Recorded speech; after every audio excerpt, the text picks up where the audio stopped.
Halo sobat-sobat semua, berjumpa lagi dengan saya tentunya di Endang Supriyadi Channel. Kesempatan kali ini Kang Endang ingin berbagi kepada teman-teman semua sesuatu yang terkandung di dalam Kitab Undang-Undang Hukum Acara Pidana.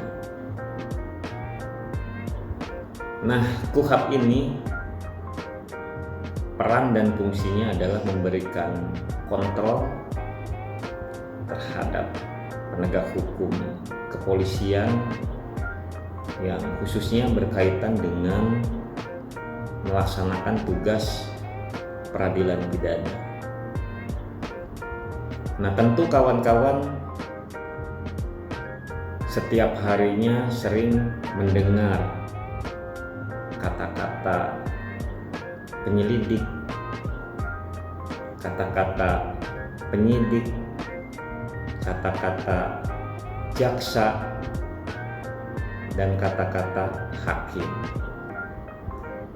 Nah, ini semua terkandung di dalam KUHP tadi. Jadi Kang Endang ingin berbagi kepada kawan-kawan semua bahwa yang dimaksud dengan penyidik, penjelasan simpelnya adalah pejabat kepolisian dan pejabat pegawai negeri sipil tertentu yang diberikan wewenang oleh undang-undang pidana untuk melakukan penyidikan. Nah, itu yang dimaksud penyidik, teman-teman semua. Kinerja mereka melakukan bukan sebatas penyidikan, bahkan juga bisa melakukan penyelidikan yang berkaitan dengan perkara-perkara yang sedang mereka tangani. Nah, tentu kawan-kawan juga ingin mengetahui apa itu yang dimaksud dengan jaksa. Nah, sering ngetren kan di lapangan, jadi berseragam coklat. Jadi teman-teman sering mengenal bahwa itu adalah jaksa. Nah, jaksa ini adalah pejabat yang diberi wewenang oleh undang-undang pidana guna melakukan penuntutan dan melaksanakan putusan pengadilan. Nah, ini peran fungsi mereka tentu berbeda-beda antara pihak kepolisian, pihak kejaksaan, dan pihak pengadilan. Ini peran dan fungsinya berbeda-beda, namun ini selaras dan sinergitas melaksanakan proses peradilan dan penegakan hukum. Nah, Kang Endang ingin memberikan salah satu contoh agar teman-teman semua ada gambaran bahwa di dalam sistem peradilan pidana ini para penegak hukum ini memang bekerja harus profesional, proporsional, dan akuntabel, karena mereka bekerja itu ada panduannya atau ada rambu-rambunya, yaitu KUHP tadi, atau juga peraturan-peraturan yang dibuat oleh instansi kepolisian, juga instansi kejaksaan. Nah, contohnya ada suatu perkara penipuan misalnya. Nah, ini seseorang melaporkan tentang adanya dugaan tindak pidana penipuan kepada pihak kepolisian. Nah, kemudian korban ini anggaplah melaporkan kepada kepolisian agar perkara yang dilaporkannya itu untuk diproses di dalam proses peradilan. Nah, kemudian setelah korban ini melaporkan dugaan tindak pidana penipuan ini sebagaimana dimaksud dalam pasal 378 Kitab Undang-Undang Hukum Pidana, maka kepolisian setelah menerima laporan, memeriksa pelapor, meminta barang bukti dari pelapor, kemudian pihak kepolisian ini akan melakukan penyelidikan dulu. Nah, penyelidikan ini kepolisian bisa dengan cara mengundang orang untuk dimintai keterangan yang berkaitan dengan perkara 378 yang telah dilaporkan tadi. Nah, di dalam proses penyelidikan ini tentu kepolisian akan menggali bahwa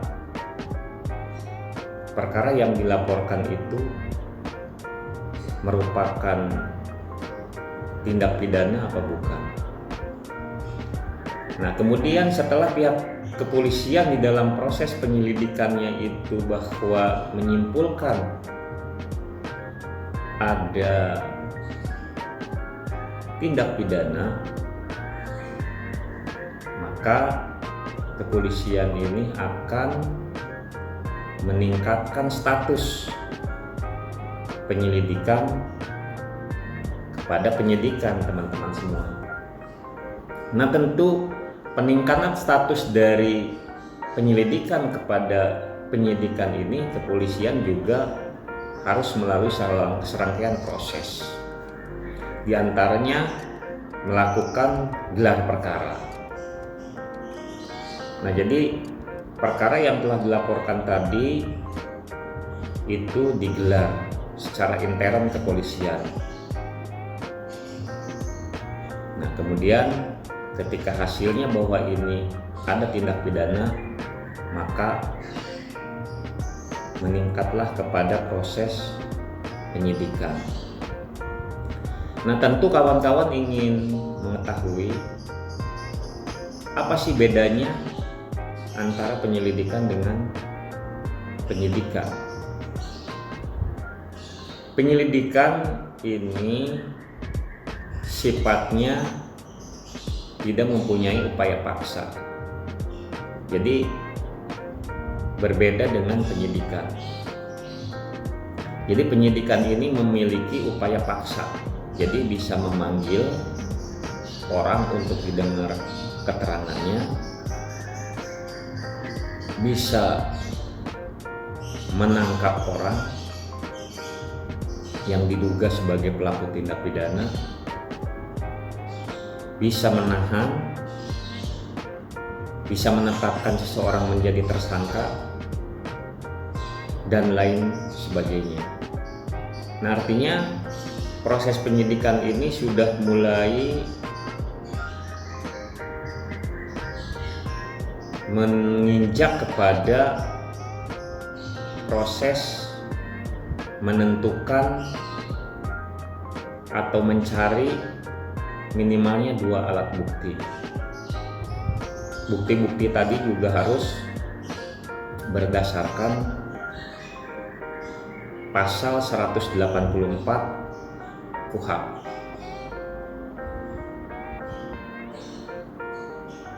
Nah, setelah pihak kepolisian memiliki minimalnya 2 alat bukti di dalam perkara yang dilaporkan tadi, jadi seseorang itu bisa ditetapkan sebagai tersangka. Nah, disinilah teman-teman semua di dalam mengontrol kinerja penegak hukum kepolisian di dalam menangani suatu perkara, dari mulai proses penyelidikan sampai penyidikan dan ditetapkannya seorang tersangka, ini tentu panduannya KUHP tadi.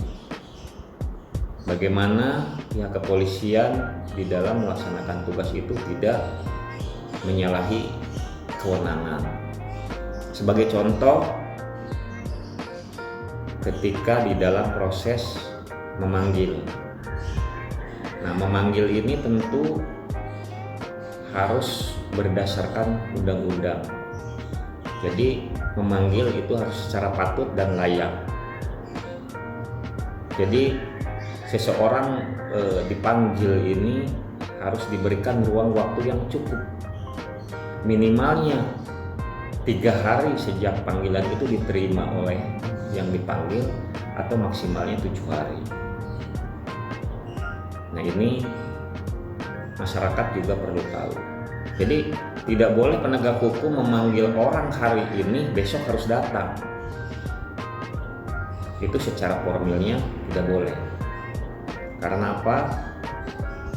Undang-undang sudah memberikan petunjuk seperti itu. Jadi ada tata caranya. Nah, kemudian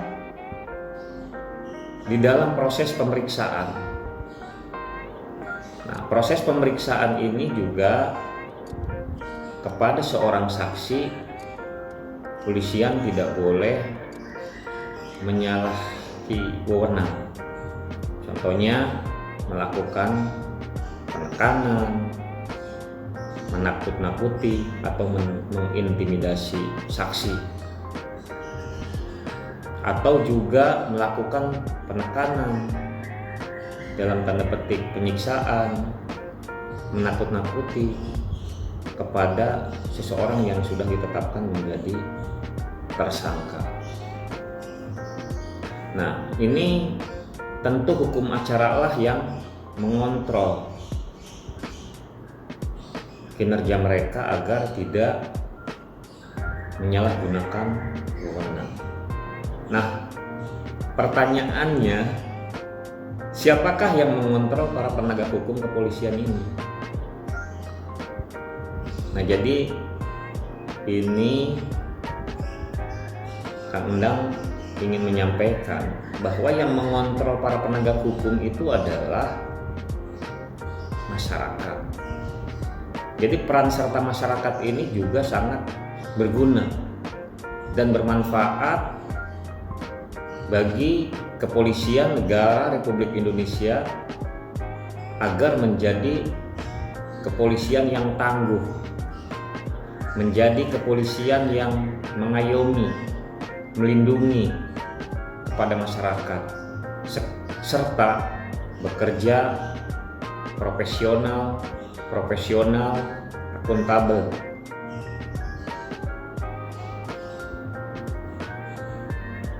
Ini perlu adanya kontrol dari masyarakat. Makanya masyarakat mesti memahami dan mengetahui apa sih yang dimaksud dengan hukum pidana itu di dalam isi pasal-pasalnya.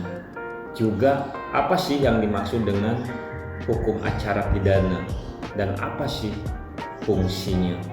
Nah, sepintas Kang Endang tadi menyampaikan kepada teman-teman semua bahwa fungsi hukum acara pidana itu adalah merupakan kontrol kinerja daripada aparat penegak hukum kepolisian, khususnya di dalam menangani suatu perkara pidana.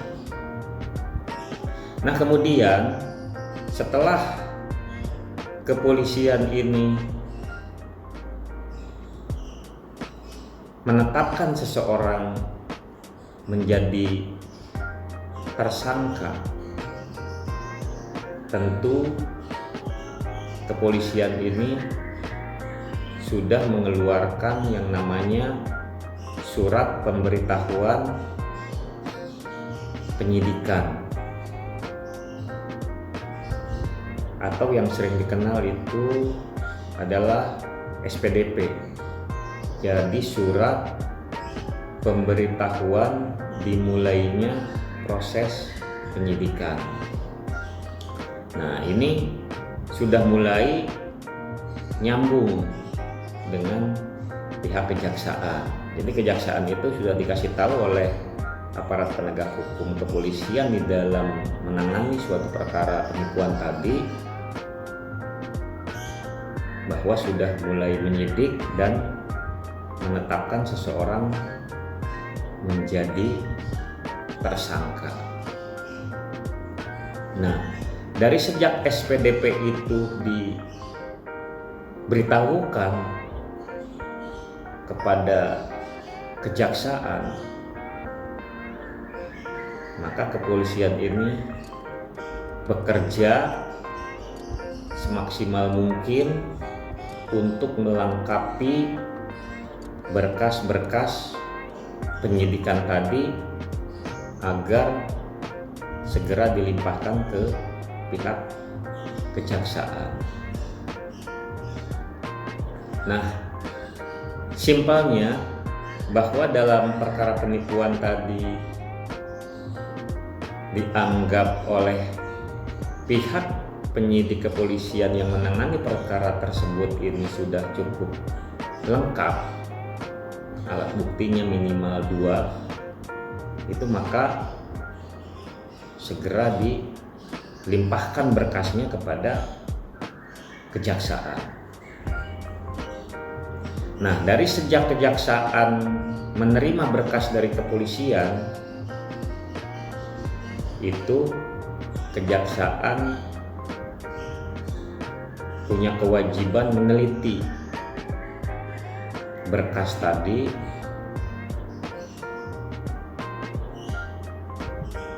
agar diperiksa sedetail mungkin bahwa berkas-berkas yang telah disampaikan oleh penyidik Polri tadi di dalam kasus 378 apakah sudah lengkap apa belum. Nah, simpelnya berkas tersebut dinyatakan lengkap. Nah, lengkap ini kalau bahasa kodenya adalah biasanya sering orang menyebut P21. Jadi P21 itu adalah pelimpahan berkas penyidikan dari kepolisian kepada kejaksaan. Setelah diperiksa itu dinyatakan lengkap, maka dinyatakan P21. Nah, sehingga proses selanjutnya penyidik itu menyerahkan tersangka dan barang bukti kepada kejaksaan. Nah, kemudian setelah pihak kepolisian menyerahkan tersangka juga barang bukti kepada kejaksaan, maka selanjutnya adalah tugas kejaksaan untuk melakukan penuntutan kepada tersangka dugaan penipuan tadi agar perkara tersebut segera disidangkan di pengadilan. Nah, sobat-sobat semua, untuk sementara Kang Endang menyampaikan hal-hal yang berkaitan dengan proses peradilan pidana secara simpel. Kemudian bila teman-teman ingin mengetahui sampai sejauh mana proses peradilan yang dicontohkan Kang Endang tadi dalam perkara penipuan sampai disidangkan di pengadilan dan adanya vonis hakim, maka ikutilah di channel Kang Endang dan tonton terus. Tapi jangan lupa subscribe, like, komen, dan share ke teman-teman yang lainnya agar channel Kang Endang ini lebih berkembang dan ilmu pengetahuannya dapat diserap oleh teman-teman semua.